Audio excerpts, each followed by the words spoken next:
Buenas tardes. Vamos a dar inicio hoy al tema maderas.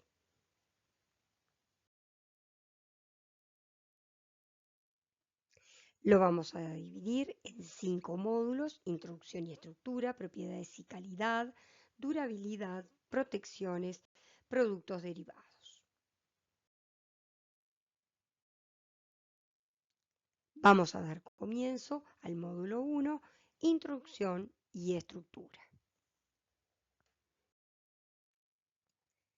Es la madera el recurso natural más antiguo que ha dispuesto el hombre, al igual que otros materiales como algunos metales y los pétreos con distintos usos. Es el único material que proviene de un ser vivo y que se utiliza en la arquitectura.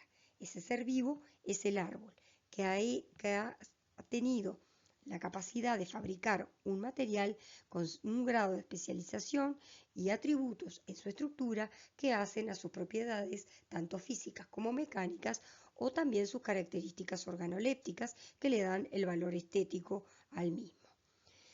Pero con el tiempo se ha reducido el uso de la madera, dada la escasez en los bosques provocada por la deforestación.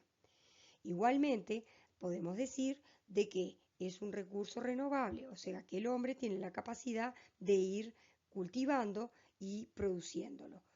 Esto hace que en el proceso ese de producción sea un material altamente considerado desde el punto de vista ecológico, dado que se utiliza la menor cantidad de energía y hay muy poca contaminación en el agua y en el aire. También evita lo que se llama el efecto invernadero. Dentro de los materiales ecológicamente establecidos en una escala, decimos que la madera ocupa el primer lugar, seguido por la producción de productos cerámicos, el hormigón, el acero y por último los plásticos y los polímeros. Es un material que también tiene la capacidad de ser reciclado. Y en esta imagen lo que reflejamos es de las primeras construcciones que fue realizando el hombre, que eran palos y troncos, en lo cual las uniones se resolvían atándolas. Después esto fue evolucionando a lo largo del tiempo. Con el tiempo, dado el deterioro y la pudrición que se podía dar en la madera, se empieza a buscar algunos métodos de protección y que alargaran su vida útil. Eso llevó, por ejemplo, de una forma natural y espontánea, a generar bases de pétreos o también pilotis de madera que fueran el soporte y que la separaran de lo que fuera el contacto con el suelo. Esos pilotis también sufrían ese proceso de pudrición. Entonces, lo que se empieza a buscar son métodos de protección, como por ejemplo la carbonización y la aplicación de aceites. Este desarrollo se produce en los años mediados del siglo XIX, con el ferrocarril y el telégrafo, que tenían un uso extensivo de la madera y una preocupación muy importante por lo que era la vida útil de la misma. Es así que empiezan a surgir métodos de protección de la madera que mejoran lo que tiene que ver con la durabilidad. Vemos cómo hay construcciones que están completamente resueltas en madera, tanto en su estructura como en sus protecciones. También algunas piezas individuales, en este caso una cercha, que es parte de un cerramiento conformado de eje recto, la cual incluso hasta sus uniones son resueltas con el mismo material sin necesidad de otros. Hay un determinado periodo, comienzo del siglo XX hasta mediados, en que la madera pierde su capacidad de uso y se enfrenta a nuevos materiales como el hormigón y el acero, que tienen otras prestaciones y que resuelven construcciones de mayor porte y también suplen lo que son las limitaciones que tiene este material. Igualmente, en los últimos tiempos, con el desarrollo de las protecciones, tenemos que se retoma el uso de la madera, y eso hace de que se logre una calidad estética que es muy importante. Esta se debe a la variedad que tenemos de las especies, que muchas hacen único el material y además no solo la variedad está en las distintas especies, sino que también en las distintas piezas que se pueden extraer del tronco, que también son únicas.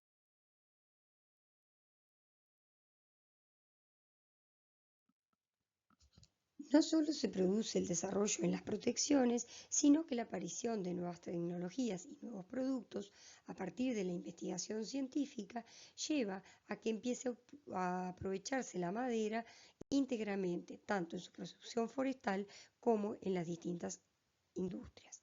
Eso hace de que se suplen las limitaciones que la madera natural tenía hasta este momento y empiezan a surgir productos derivados o productos con aplicación de ingeniería que hacen a el uso más extensivo nuevamente de la madera. Es el caso de empieza a reflejarse en estructuras de gran porte como edificios en altura. Por ejemplo, la torre del Centro de Residencia para Estudiantes en Vancouver, construida en el 2017 y que cuenta con 53 metros de altura y 18 pisos.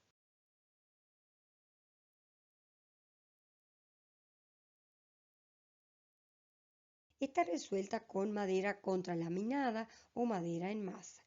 Lo que tiene el sistema este es que se prefabrican todas las partes y luego en sitio se hace el montaje. Ese montaje para este edificio llevó 70 días, o sea, hay una reducción muy importante en lo que son los tiempos de obra. ¿Por qué importan estos materiales? Porque hay una enorme cantidad de madera y esa enorme cantidad de madera lo que hace es almacenar muchas toneladas de dióxido de carbono y evita la emisión de muchas toneladas de gases de efecto invernadero al medio ambiente.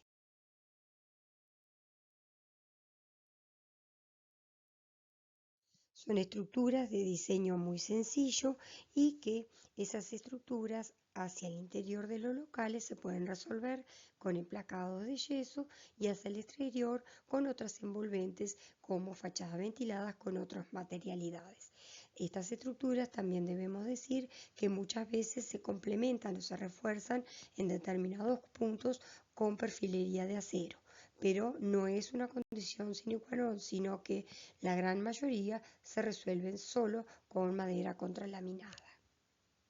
En otros países se hace reproducción de las mismas, como en Austria en el 2019, esta torre que llega a 84 metros y es una de las más grandes a la actualidad. También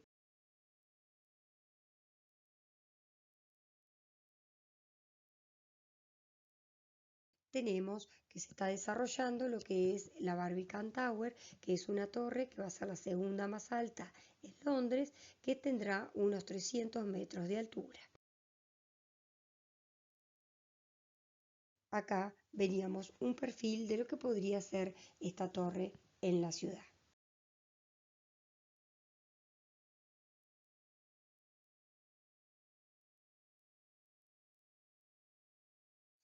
Y bueno, y cabe preguntarnos aquí qué es lo que cambió, qué fue lo que hizo que en la evolución de la historia partiéramos de construcciones tan precarias y podemos llegar a edificios en altura de este porte y con una calidad tan extraordinaria. Cambió el material, es distinto el árbol del cual proviene plantado en el 1700 que el del 2020. O lo que cambió fue el conocimiento del material. Bueno, esto es una reflexión que queda para que ustedes vayan buscando una respuesta a medida que se va desarrollando el tema.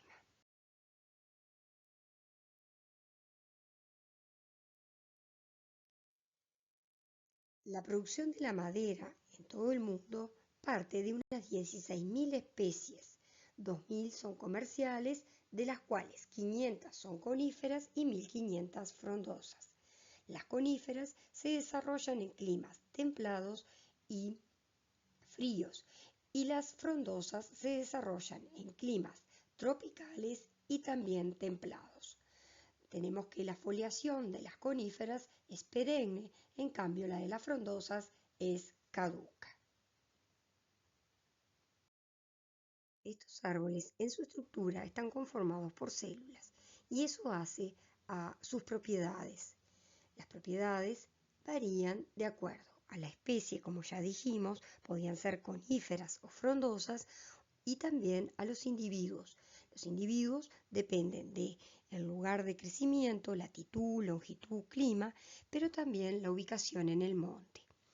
Es importante todo lo que tiene que ver cómo afecta la obtención de la madera en lo que es el apeo, el aserrado, el secado y otros tratamientos posteriores que se puedan hacer para mejorar la misma. Es importante y también hace la diferencia la obtención de las piezas dentro del propio tronco. Con respecto a la clasificación, vamos a hacer una muy simple que refiere al árbol del cual se obtienen. Se clasifican en maderas blandas y maderas duras. Las maderas blandas son coincidentes en general con la especie conífera, que se desarrollan en zonas frías y templadas. Su crecimiento es rápido y de ahí es que la madera es menos densa.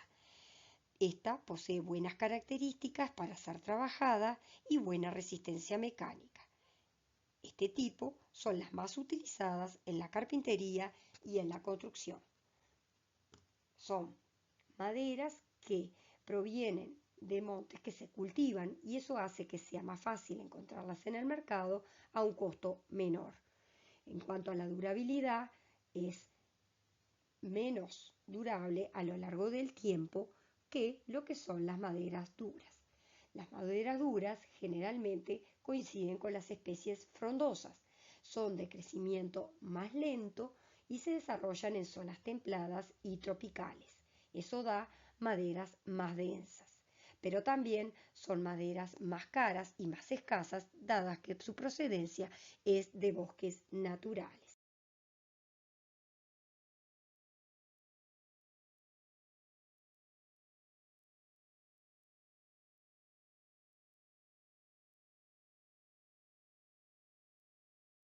Dentro de estos grupos podemos encontrar, dentro de las maderas blandas, los pinos, los abetos, los cipreses, cedros, que son las coníferas, y dentro de las maderas duras, el curupay, lapacho, eucaliptus, frenos, que son las frondosas. Estos son los que generalmente llegan a nuestro mercado y son los más conocidos y los más utilizados.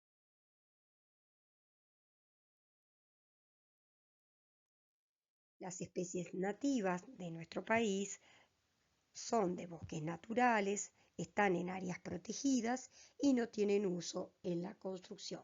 Encontramos dentro de ellos el espinillo, el ceibo, la pitanga, el laurel y otros. Si bien las especies nativas son aquellas que no se utilizan en construcción, igualmente hay plantaciones comerciales las cuales nos permiten a nosotros extraer dentro de ellas eucaliptus y pinos, productos de la forestación.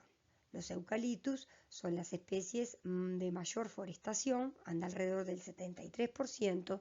Recuerdan que era una especie frondosa y se obtiene una madera semidura. Dentro de ellos, las que se cultivan en Uruguay son el globulus, el grandis y el duni.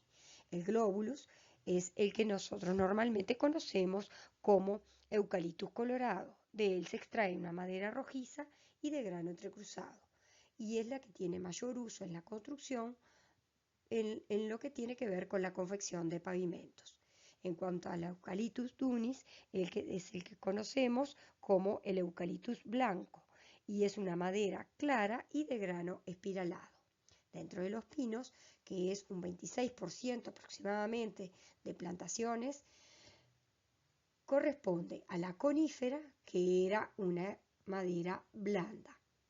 Las especies que se cultivan son taeda y heliotis. Ambas son maderas de color amarillento y color claro y muy resinosas, principalmente el pino heliotis. Y para poder llegar al conocimiento de este material y dar un uso adecuado del mismo, nosotros tenemos que conocer la estructura que conforma a este. Es importante el conocimiento del funcionamiento de un árbol vivo. Como sabemos y lo vimos en todo el proceso escolar, sabemos cómo es el funcionamiento de un árbol vivo, pero vamos a hacer un repaso muy rápido porque eso hace a la estructura que nosotros vamos a estudiar de este. Los árboles, a través de las hojas, absorben el dióxido de carbono del aire y por medio de sus raíces se absorbe lo que son el agua y las sales minerales que ascienden a través de unos conductos que llevan hasta las hojas donde se produce la transformación de los compuestos en carbohidratos. Esos compuestos bajan a través de los vasos liberianos y proveen de alimento a todas las células y fibras que constituyen el material leñoso.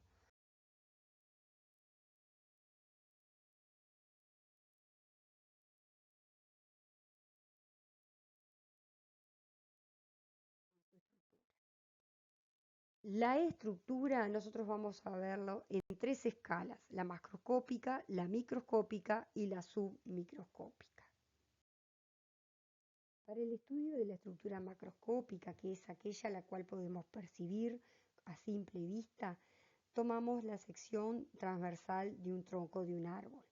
Si se hace el análisis basado en la anatomía y fisiología de los distintos tejidos, podemos encontrar dos partes bien diferenciadas, el xilema y el floema, que están separados por el cambium, que es el tejido generador de células, hacia el xilema y hacia el floema, y es una capa muy delgada y seguramente que se pueda percibir muy poco a simple vista.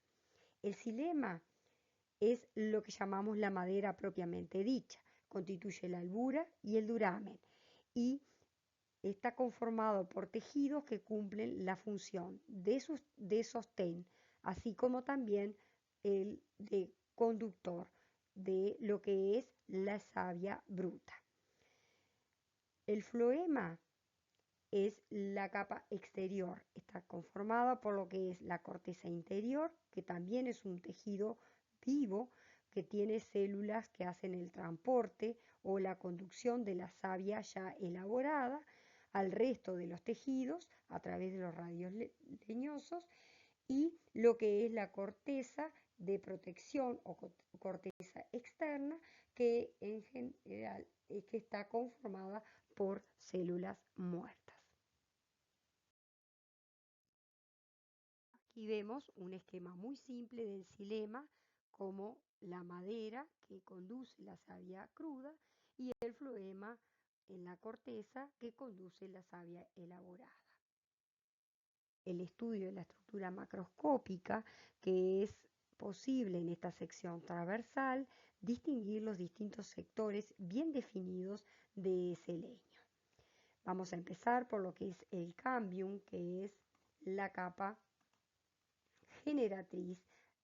Como habíamos dicho, es imperceptible casi a la vista y es la que produce la madera hacia el interior y la corteza hacia el exterior. En cada periodo vegetativo se forma una nueva capa o anillo que cubre a la anterior. Dentro de esa capa se encuentran dos zonas bien diferenciadas, la madera de primavera y la madera de verano. En la sección transversal se puede apreciar la generación de los distintos anillos concéntricos llamados anillos de crecimiento. Cada uno corresponde a un periodo vegetativo del árbol. En nuestro clima representa el crecimiento anual y si contabilizamos la cantidad de anillos podemos determinar la edad del árbol. Continuamos con lo que es hacia las capas hacia el exterior, que son las cortezas.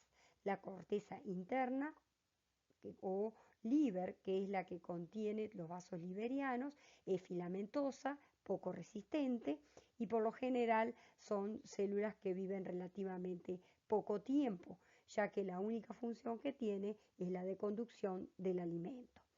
Estas se transforman en corteza externa o células muertas, que es una capa exterior del tronco que cumple la función de protección, la función de tejido impermeable que recubre a todo el leño y que protege al árbol del medio ambiente, del calor, del frío, la lluvia, el sol y otros agentes degradantes. Por lo general, esta parte muerta del árbol se retira en el momento de la obtención de la madera. No tiene uso en la construcción, excepto por algún uso decorativo en cubrir superficies con el descortezado para pavimentos. Continuamos con lo que es la madera propiamente dicha. La madera propiamente dicha está conformada por lo que es la albura y el duramen. En cuanto a la albura, es la parte externa del tronco bajo la corteza. Está constituida por tejidos jóvenes en periodos de crecimiento. Es la zona más viva de lo que vendría a ser la madera. Contiene mucha savia y materias orgánicas y su coloración es clara frente a lo que es el duramen. Es más porosa y más ligera y tiene mayor riesgo para los ataques bióticos. Por lo general, las últimas capas anuales que aún no han sido transformadas en lo que es la madera perfecta, se designa la albura. Lo que es el duramen es la madera de la parte interior del tronco. Está constituida por tejidos que han llegado a su máximo desarrollo y resistencia debido al proceso de lignificación. Es la madera más adulta y más compacta. Ha sufrido el proceso de duraminización de la albura. Se ha transformado la albura en duramen. ¿En qué consiste? En que son células que van muriendo, pero que van sufriendo una modificación anatómica y química. Se produce un oscurecimiento de las mismas y un aumento de la densidad y su resistencia frente a ataques de insectos u otros organismos. Y sus células son impregnadas por materias colorantes. Eso hace de que se obtenga, en este caso, lo que se llama la madera perfecta, que es la del duramen o madera del corazón, que se logra con ella las mayores o mejores cualidades de la madera.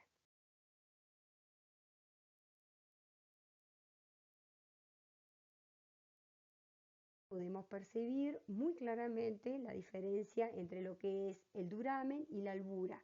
No siempre sucede así. También podemos apreciar acá lo que son los radios leñosos y lo que vendrían a ser los distintos anillos de crecimiento, que como vemos tienen una doble coloración, una más clara y una más oscura, la cual vamos a analizar en las próximas diapositivas. Haciendo un resumen de lo que es la diferencia entre la albura y el duramen, tenemos que la albura entonces son células vivas que son conductoras y que tienen un tejido menos denso, son más permeables a los líquidos y los gases y son más propensos a ser atacados por agentes bióticos como los hongos. Tienen una resistencia mecánica menor. El duramen, en cambio, son células muertas que no son conductoras, sino que hacen el soporte del tronco. Son llenas de sustancias como gomas, resinas y otros agentes que son extractivos que ahora antes se utilizaban para hacer otras materias primas como pinturas, resinas, goma lacas, que hoy por hoy han sido sustituidos por los distintos polímeros o productos sintéticos. También vemos que tienen una coloración más oscura, son menos permeables a líquidos y gases y son mucho más resistentes a lo que son el ataque de agentes bióticos como los hongos y adquieren una resistencia mecánica superior. Como podemos percibir en este corte, no es posible distinguir lo que es el duramen de la albura, se hace una determinación a partir del método de cloruro férrico, donde podemos ver en este caso bien diferenciado lo que es el duramen de la albura.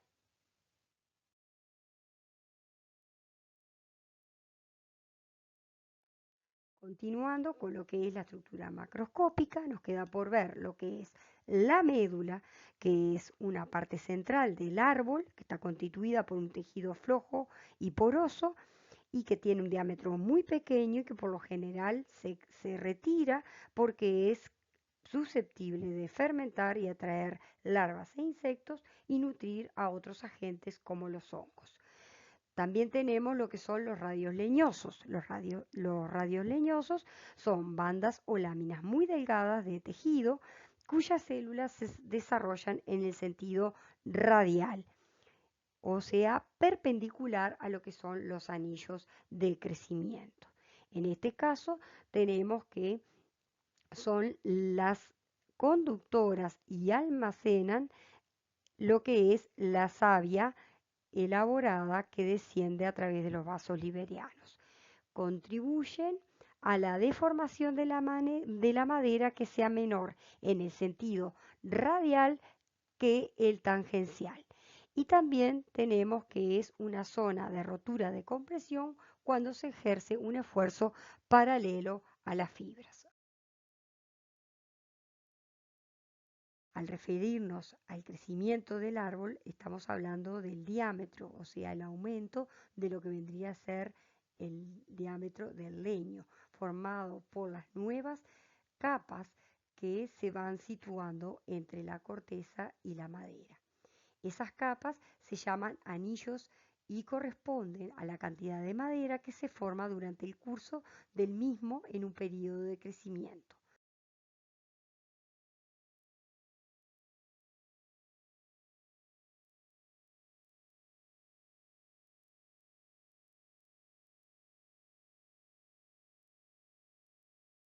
Como veníamos diciendo, en los países de estaciones netas, cuando hay una paralización anual de la vegetación, cada anillo corresponde a un año vegetativo. En cambio, en los climas tropicales, en los cuales hay un crecimiento ininterrumpido, esos anillos pasan a ser capas de estación.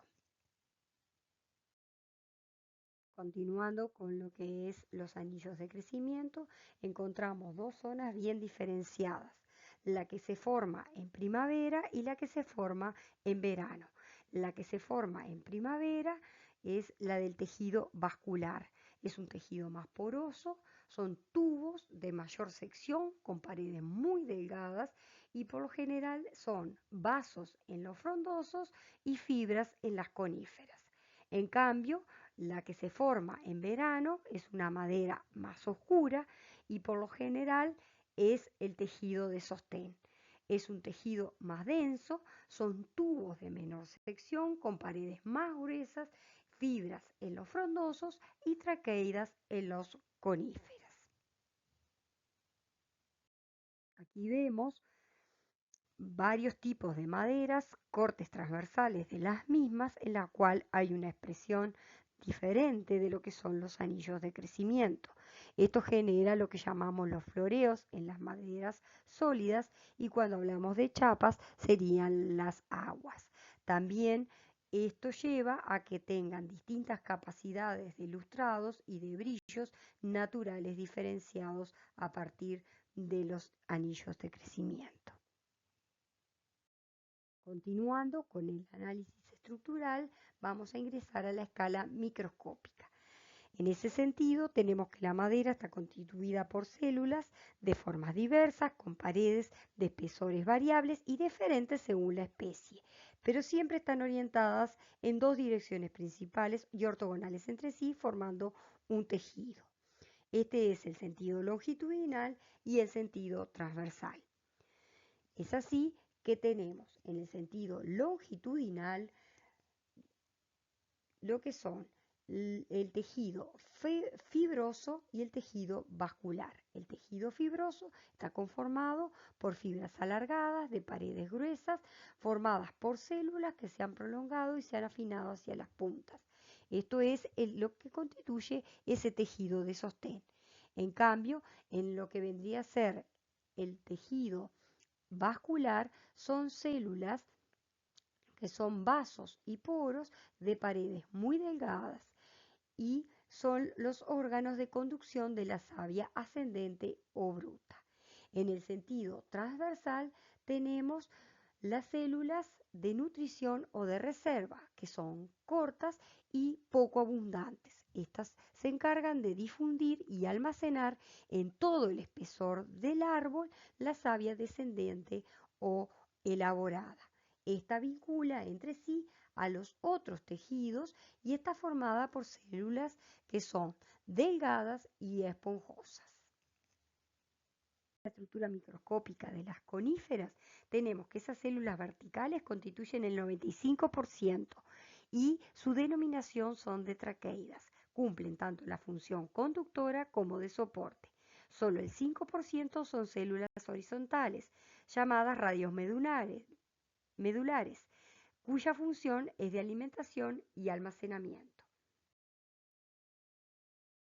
Cuando hablamos de los frondosos, en este caso es muy diferente. Hay una separación de lo que son las células que son verticales, que cumplen la función de soporte, que son los vasos, y las que cumplen la función de conducción, que son las fibras. En ese caso, igualmente, todas las células verticales, tanto fibras como vasos, constituyen el 50%. El 50% restante son células horizontales, que se denominan radios medulares y que cumplen la función de almacenamiento y alimentación.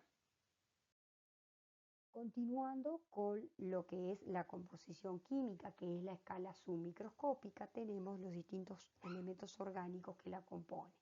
Está la celulosa, que es un elemento básico de aspecto cristalino que está presente en la estructura de las fibras. Luego tenemos la lignina, que es la sustancia que une a las fibras y que le proporciona resistencia mecánica, así como rigidez y consistencia, y es lo que permite alcanzar grandes alturas al árbol y resistir a las inclemencias del tiempo. Tenemos que la celulosa y la lignina están unidas por lo que es la hemicelulosa. Esta tiene la propiedad de que se ablanda al aumentar la temperatura y esto le permite fabricar tableros prensados, como también calentar determinadas piezas de madera y lograr curvaturas en las mismas. Esto puede darle un uso específico, como por ejemplo para embarcaciones. Completa esta composición química los extractivos, que rondan entre un 3 y un 10%, en los cuales están incluidos los taninos, las resinas, colorantes, aceites y otros.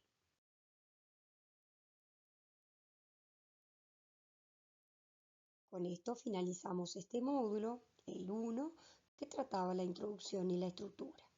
En el siguiente módulo, el número 2, vamos a ver propiedades y calidad de la madera.